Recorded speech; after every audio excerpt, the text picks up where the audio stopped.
À tous, c'est une classe de sixième. L'éducateur craint Dieu, il est déjà venu. Il est venu avec les grands il y a 1 ou 2 mois. Netanya Sadon, une famille de...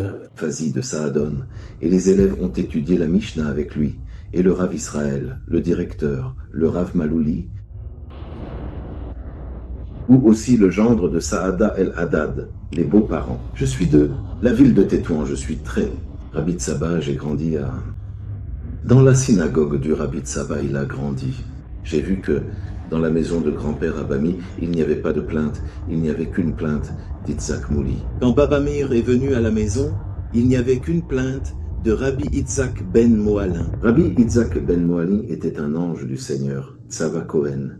Il était un ange du Seigneur, Tzava Cohen. Il insistait pour qu'il n'y ait que 18 synagogues dans son quartier.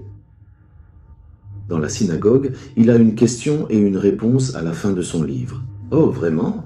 Je ne lui enverrai pas. Dans la synagogue, il y a plus de 18 synagogues. Pourquoi? Parce que c'est comme ça, du moins d'après ce dont je me souviens. C'était pareil à la yeshiva de Tziriya. Il y avait un seul restaurant. Nous payions ensuite pour un seul restaurant. Chacun pensait. À Itzhak, il gère le Yared, saint toutes les années, saint toutes les années. Son fils est décédé à une telle époque.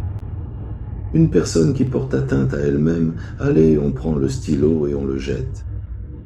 À la clôture est là où... Alors ils ont enterré son fils hors des murailles. Et lorsque Rabbi Itzhak est décédé et a demandé « Approchez-moi de mon fils hors des murailles », alors toute sa vie, il est passé hors des murailles. Et Isaac fut compté parmi eux, la famille des Tchom, le pays du fer. Le fait de s'exprimer librement et de communiquer, tout à fait ouvertement. L'image affichée à l'écran, Celle que vous voyez juste ici s'appelle Charbi. Nano est gonflé. Et nous sommes avec le rabbin Yoel, je l'ai vu dans les années 1970. Et il trichait, il allait tricher dans une maison close.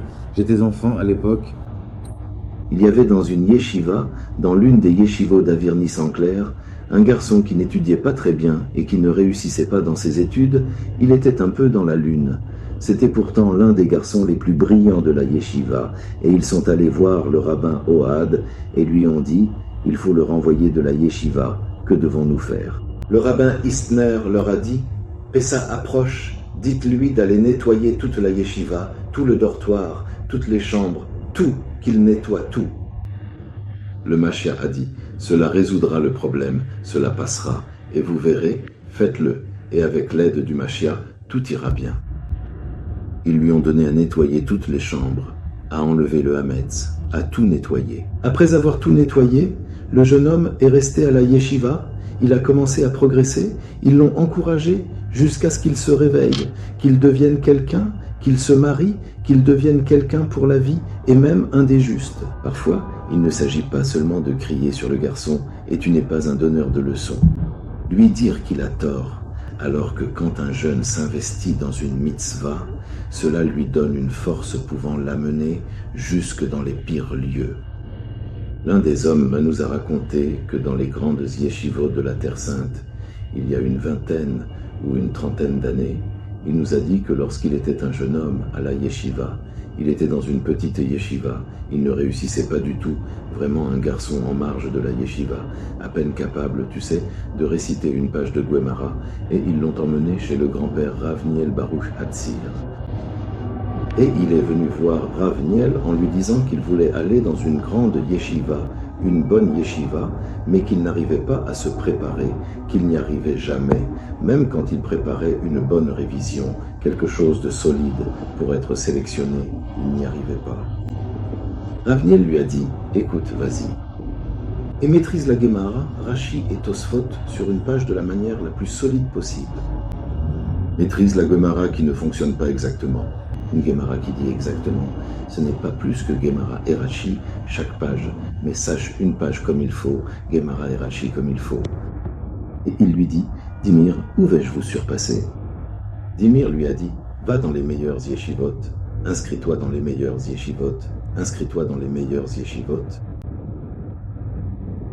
Un garçon qui plus tard, tout de suite pour une grande yeshiva, nous a raconté qu'il s'était inscrit à Shafat Kot Torah, où, à cette époque, ils sont allés à une sélection et ont examiné des centaines d'élèves pour Shafat Kot Torah. Beaucoup se plaignent, tout le monde se plaint avec eux, mais derrière cela, tu comprends que tu peux garder ton visage, c'est une opportunité.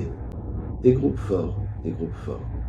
Soudain, les rabbins nous ont trouvé un moment, tout le monde parle de groupe, alors demandons à une personne qui avait la Guémara avec Rachi, et qui était cette personne qui avait la Guémara avec Rachi. Ils ont fait entrer ce garçon, Guémara avec Rachi, ils lui ont demandé, Guémara avec Rachi, qu'est-ce que la Guémara dit? La Guémara avec Rachi dit, vérifie, avance. Un mois passe, avant Hanouka, il n'est pas au niveau. Le Rosh Yeshiva vient et lui dit, fais la Yeshiva.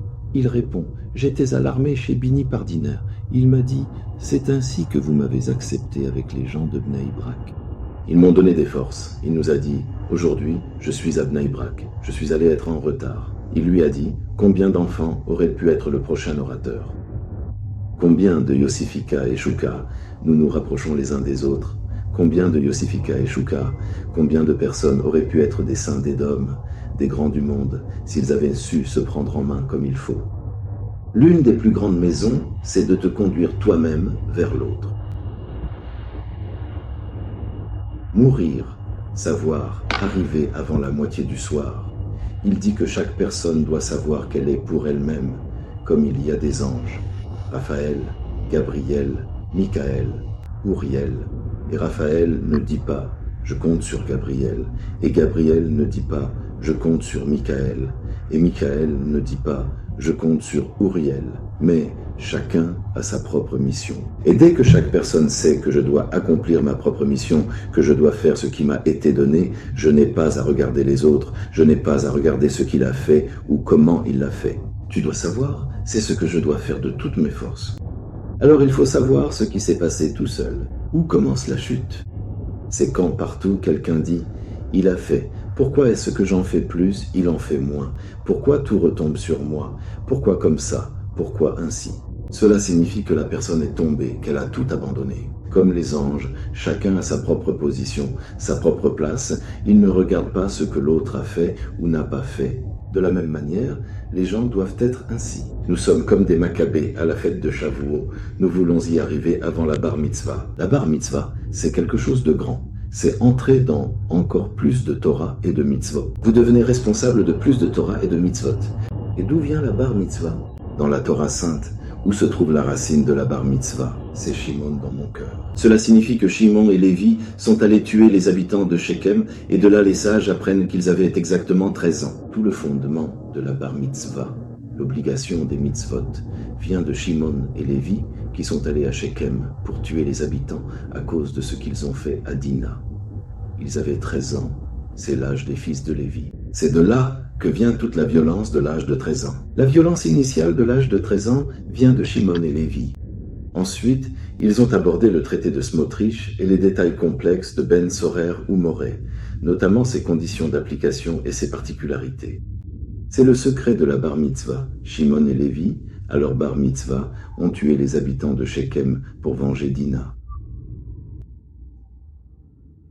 Vous devez savoir que vous entrez dans une période plus élevée et que vous avez des rabbins particuliers, des rabbins spéciaux, le rabbin juste 20. 20 ans, un rabbin aussi exceptionnel, un grand de Yavne, un rabbin du monde. J'ai dit, je vais le dire, qu'il faut donner de la satisfaction au rabbin.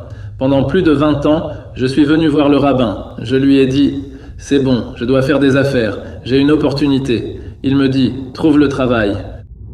J'ai appelé le Rav Maloul, mon directeur, il m'a dit, demain tu commences. Et de retour, j'étais à l'heure. Je t'enseignerai un peu de Tnitza, et voilà déjà 20 ans que nous avons fait toute une génération d'études, une génération entière. C'est le conseil du Rav, il a porté ses fruits, le Rav peut le voir, il recevra une satisfaction sans fin. Nous t'aimons. Aimez le juste Maïmonide, aimez-le. Rabbi Sadon, Monsieur Sadon. Rav Amar, qui distribue sans cesse des Mishnayot aux enfants. Le rabbin Yosef. Je suis. Saléran, écrivain. Le Beit Yosef avait un maguide. C'était impressionnant avec le Beit Yosef. Pour Shavuot. Alors, le Beit Yosef a décidé de monter pour forcer le conquérant. Ils n'ont pas payé. Tout le groupe du Beit Yosef. Le Beit Yosef avait le maguide qui lui parlait. Il lui posait des questions. Qui était ce maguide? Et d'où vient cet ange? De l'étude des Mishnayot. De l'étude des Mishnayot, une source d'énergie qui parlait avec le Beit Yosef. De l'étude des Mishnayot. L'étude des Mishnayot, c'est une grande force, l'étude des Mishnayot. Alors il faut savoir, vous entrez juste à la Bar Mitzvah au Canada, qui est un endroit que grâce à Dieu nous avons. Il y a des endroits de Torah à Babin, il y a des endroits de Torah au Canada, il y a de grands justes au Canada. Et il faut savoir que la responsabilité qui repose sur vous à l'âge de la Bar Mitzvah est une responsabilité très grande. Vous entrez pour devenir partie intégrante du peuple d'Israël.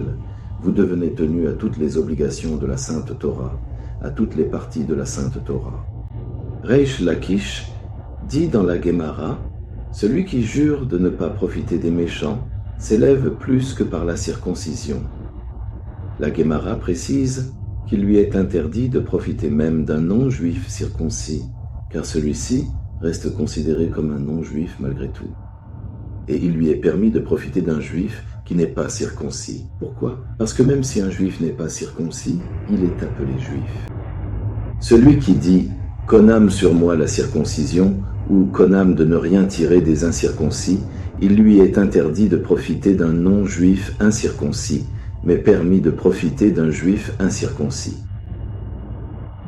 D'abord l'alliance par la circoncision, puis la bar mitzvah, où vous êtes tenu par la Torah et ses commandements. C'est une grande obligation. Maintenant, c'est Shavuot, la sainte Torah.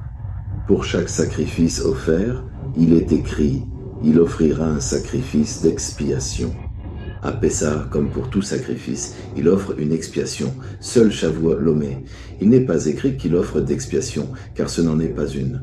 Pourquoi? Parce que c'est la fête de Shavuot, c'est la fête de la Torah. La Torah expie pour l'homme tous ses péchés.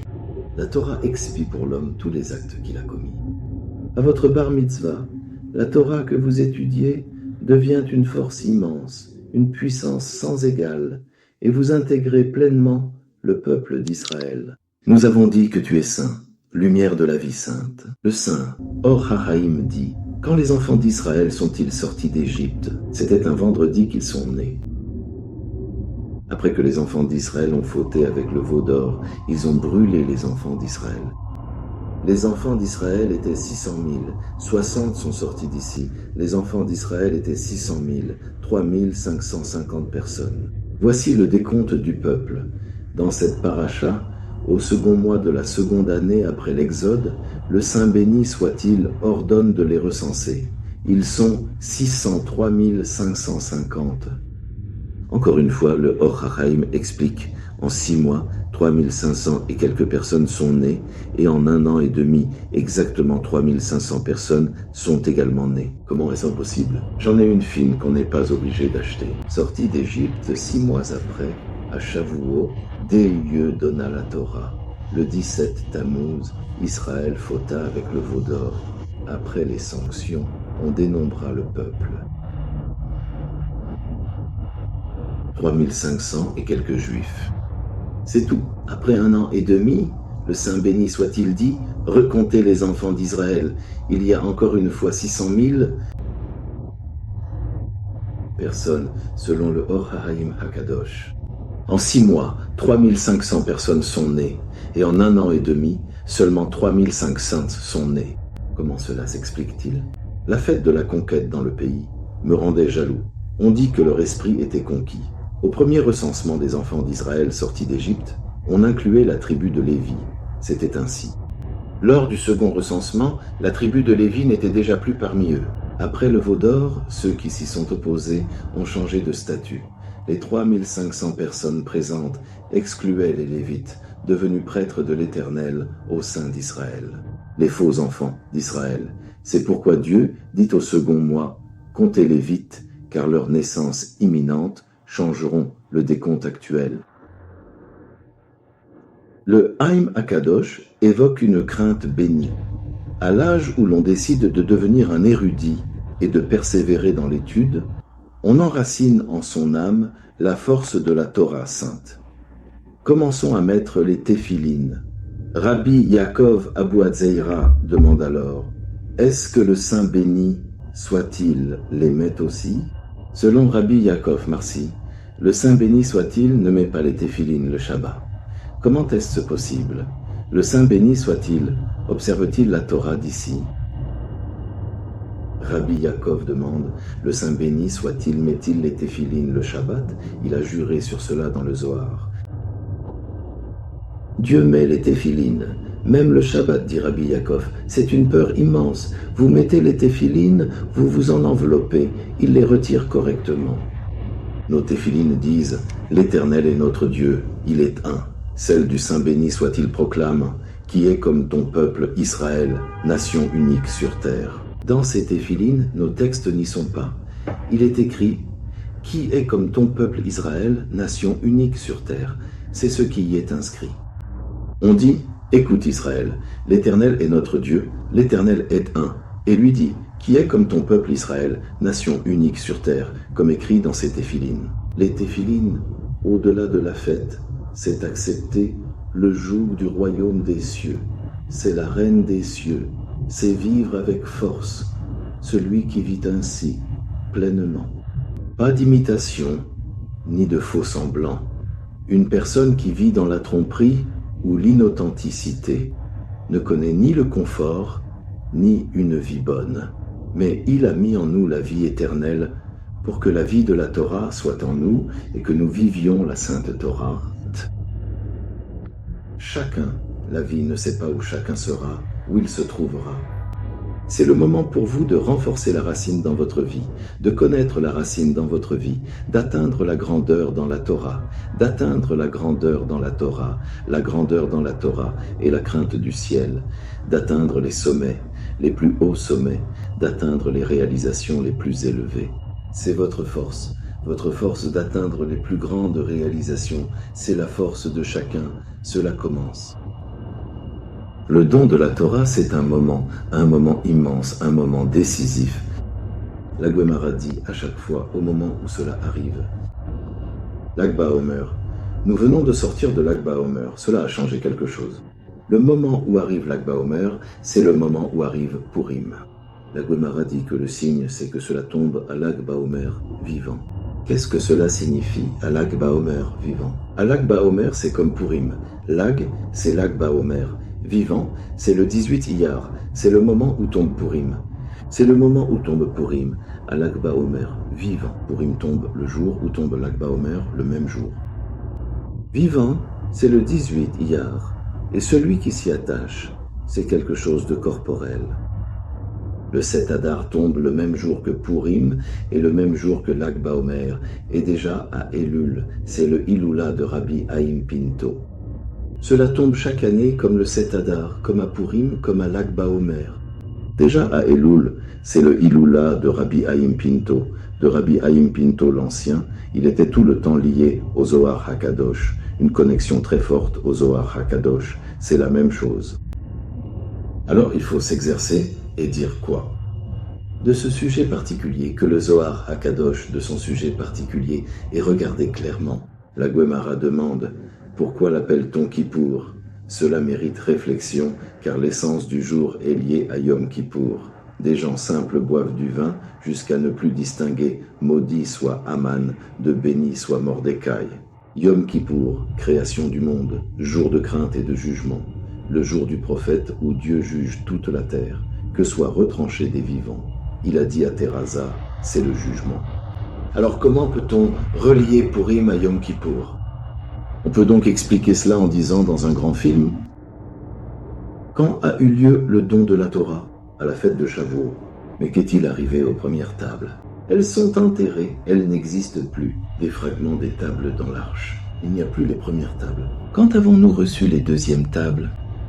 À Yom Kippour, car ce jour-là, l'expiation vous purifiera de vos fautes devant l'Éternel. À Yom Kippour, nous avons reçu les deuxièmes tables, celles qui nous sont restées. Alors, que s'est-il passé ce jour-là? On a reçu la Torah le 7 du mois, mais qui l'a brisée? Les tables de l'Alliance, on les a finalement reçues à Kippour. La Sainte Torah fut donc donnée à Kippour. Mais alors, qu'est-il arrivé à Purim? Les enfants d'Israël n'ont reçu que la Torah écrite. Et comme il est écrit dans la Sainte Torah que les enfants d'Israël ont dit « Nous ferons la Torah maintenant, nous écouterons ensuite ». Il a fallu leur imposer la montagne comme une cuve pour qu'ils acceptent la Torah orale. Quand ont-ils reçu la Torah orale? À Pourim. Comme le dit le chef, à Pourim ils l'ont reçue. Ainsi, Pourim est un moment du don de la Torah orale. Comme quoi? Comme Yom Kippour. Alors Kippour et Pourim c'est la même chose. Et Lag Baomer qui est la Torah du secret, oui. La plus grande force, c'est la Torah du secret. Que dans chaque génération, le Saint béni soit-il, nous donne la possibilité d'innover, de faire grandir la Torah sacrée, d'apporter des nouveautés, pour conclure avec la création d'une fleur au sommet de la tête.